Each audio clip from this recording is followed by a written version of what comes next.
है।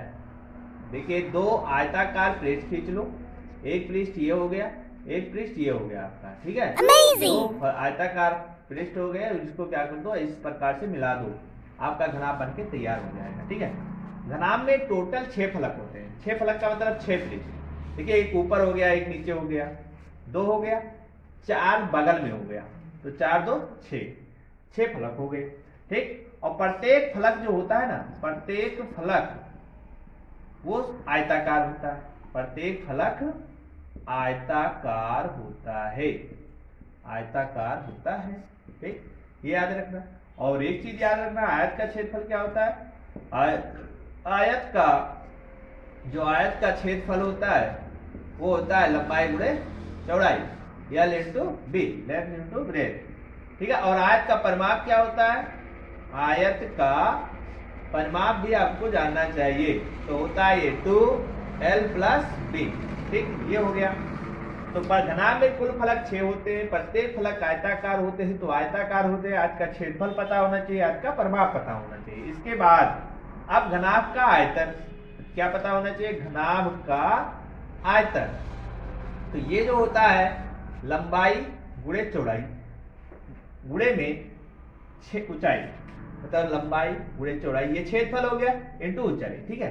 तो लंबाई ये हो गया, चौड़ाई ये हो गया, इसकी ऊंचाई ये है, ठीक है। तो लंबाई गुणे चौड़ाई गुणे ऊंचाई।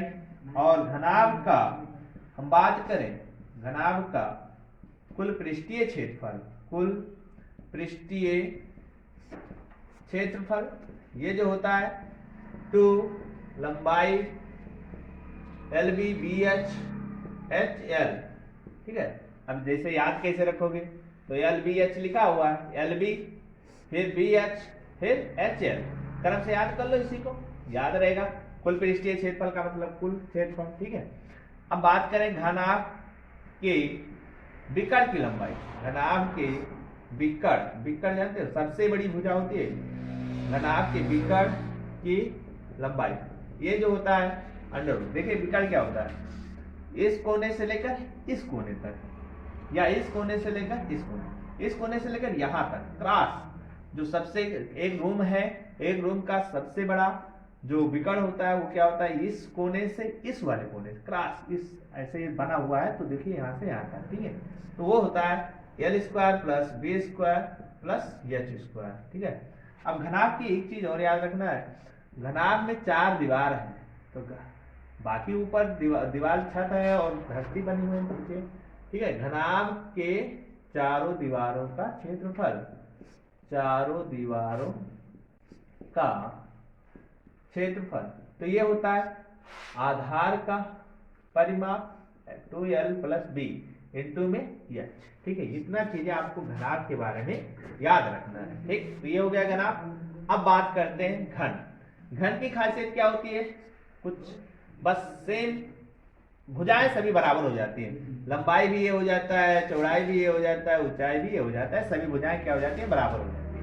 मतलब अब इसमें LVH ना होके एक जो घनाभ घन की बात करेंगे, तो घन में जो है टोटल कितने फलक होंगे, 6 ही होंगे, लेकिन प्रत्येक फलक यहाँ पर वर्गाकार हुआ, क्या होने वाला है, वर्गाकार होता है, ठीक। और वर्ग का क्षेत्रफल पता होना चाहिए आपको, वर्ग का क्षेत्रफल भुजा स्क्वायर होता है, कितना होता है, भुजा स्क्वायर। और वर्ग का परिमाप बात करें, वर्ग का परिमाप जो होता है वो 4 गुणे भुजा होता है, ठीक। 4 भुजा परिमाप का मतलब चारों का माप। घनक का आयतन बात करें तो L B ये सब जब वैल्यू बराबर है, ए भी ए, तो एक तीनों का गुणा क्या हो जाएगा, A क्यूब हो जाता है, ठीक।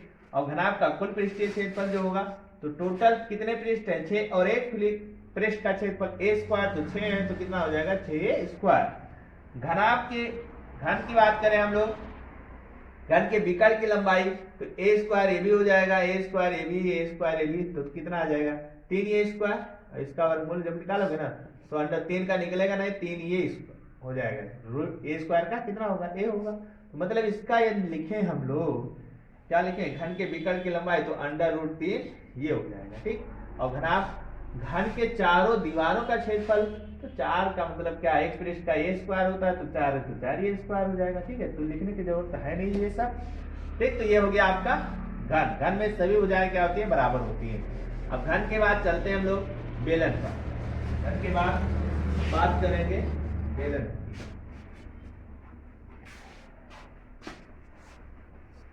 बेलन क्या होता है, चलिए भैया उसके बारे में चर्चा करते हैं। घन हो गया हमारा, घनाभ खत्म हो चुका है, ठीक है। इसके बाद बेलन, तो बेलन देखिए इस प्रकार का होता है। इसका आधार जो होता है ऐसे होता है, ठीक है, और इसका शेष भी इसी प्रकार, मतलब वृत्ताकार होता है। शेष क्या होती है, ठीक, इसका शेष वृत्ताकार, इसकी त्रिज्या r है, इसकी भी त्रिज्या r होगा, इसकी ऊंचाई हम मान लेते हैं h है, ठीक है। तो इसमें क्या क्या होता है, इसका बेलन का आधार व ऊपरी सिरा वृत्ताकार होता है। सिरा वृत्ताकार होता है, ठीक है, ये याद रखना है आपको। ऊपरी सिरा क्या होता है, वृत्ताकार। इसलिए वृत्त का जो क्षेत्रफल आपको याद होना चाहिए, वृत्त का क्षेत्रफल जो होता है, ये वृत्त का त्रिज्या, इसके आधार की त्रिज्या r है, वृत्त की त्रिज्या r है, तो पाई r स्क्वायर, ठीक है। तो वृत्त का याद बात करें तो क्या याद होना चाहिए, वृत्त का परिमाप, परिमाप का मतलब परिध भी कह सकते हो। परिध कितना होता है, 2 पाई r, ठीक है। वृत्त के बारे में इतना आपको आना चाहिए। अब बेलन का वृत्ताकार हो गया तो दोनों सिरों का हो गया, क्या, वृत्त का क्षेत्रफल मिल गया, वृत्त का परिध मिल गया। अब तीसरा चीज आपको क्या रखना है, बेलन का आयतन, ये जो होता है किसके बराबर होता है, पाई r स्क्वायर। पाई r स्क्वायर क्या है, आधार का क्षेत्रफल इंटू में उसकी ऊंचाई h, पाई r स्क्वायर h। और बेलन का जब बात करें, बेलन का वक्र पृष्ठ का मतलब समझते होंगे। वक्र पृष्ठ का मतलब जो ये गोला वाला भाग है, ये इसके चारों ओर का भाग, ठीक है, जो गोलाई वाला इसके चारों ओर का जो भाग है उसको कहते हैं वक्र पृष्ठ, मुड़ा हुआ पृष्ठ। वक्र पृष्ठ का मतलब कितना होता है, 2 पाई r, ये आधार का परिध इंटू में ऊंचाई h, ठीक है। आधार का परिध क्या होता है, वृत्त का परिध, फिर बेलन का क्या होगा, आधार का परिध, ठीक है। बात करते हैं बेलन का आयतन, वक्र पृष्ठ, बेलन का संपूर्ण पृष्ठ, बेलन का संपूर्ण पृष्ठ क्या होगा, तो देखिए संपूर्ण पृष्ठ में क्या क्या आपको करना है। संपूर्ण पृष्ठ की बात हो रही है तो वक्र पृष्ठ होगा, ठीक, इसका वक्र पृष्ठ होगा 2 पाई r h, और प्लस में क्या होगा, इसके आधार का क्षेत्रफल और ऊपरी वाले सिरे का क्षेत्रफल। वक्र पृष्ठ, संपूर्ण पृष्ठ का मतलब टोटल, ऊपर नीचे सब मिला के, ठीक है। तो 2 पाई r h वक्र पृष्ठ हो गया, ऊपर वाला परिध होता है पाई r स्क्वायर, तो नीचे वाला भी कितना होता है, पाई r स्क्वायर। ये जोड़ोगे तो कितना आ जाएगा, 2 पाई r h तो है, ये भी 2 पाई r स्क्वायर हो जाएगा।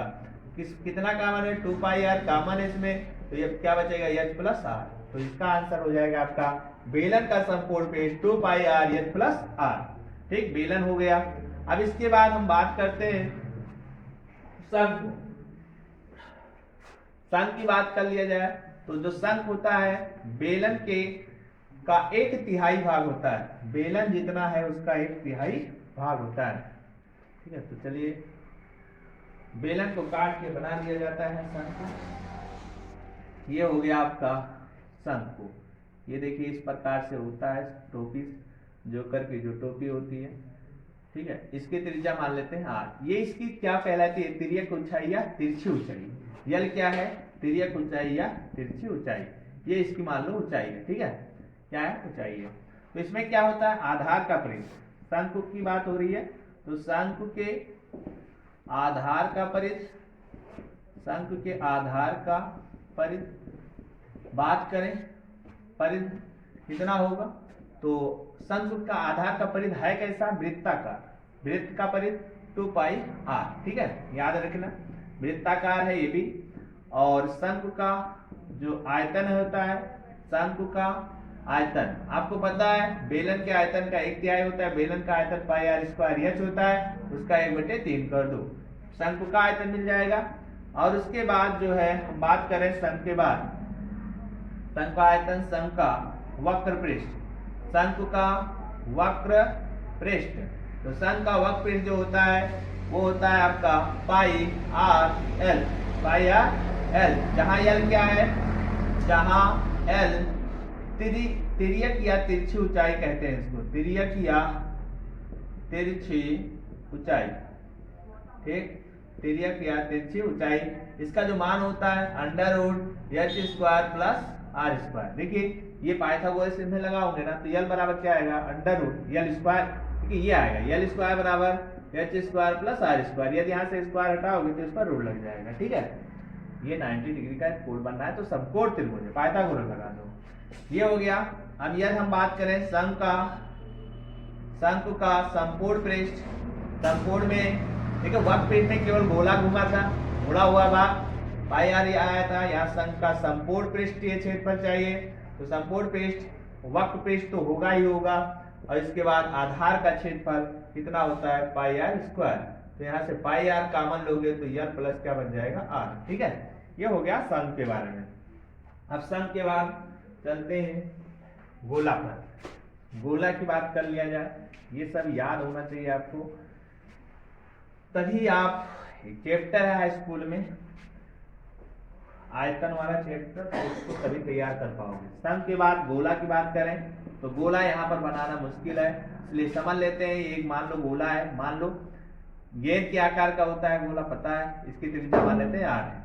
तो इसका आयतन क्या होता है गोले का, ठीक है, गोले का आयतन जो होता है वो होता है 4/3 पाई आर क्यूब, ठीक।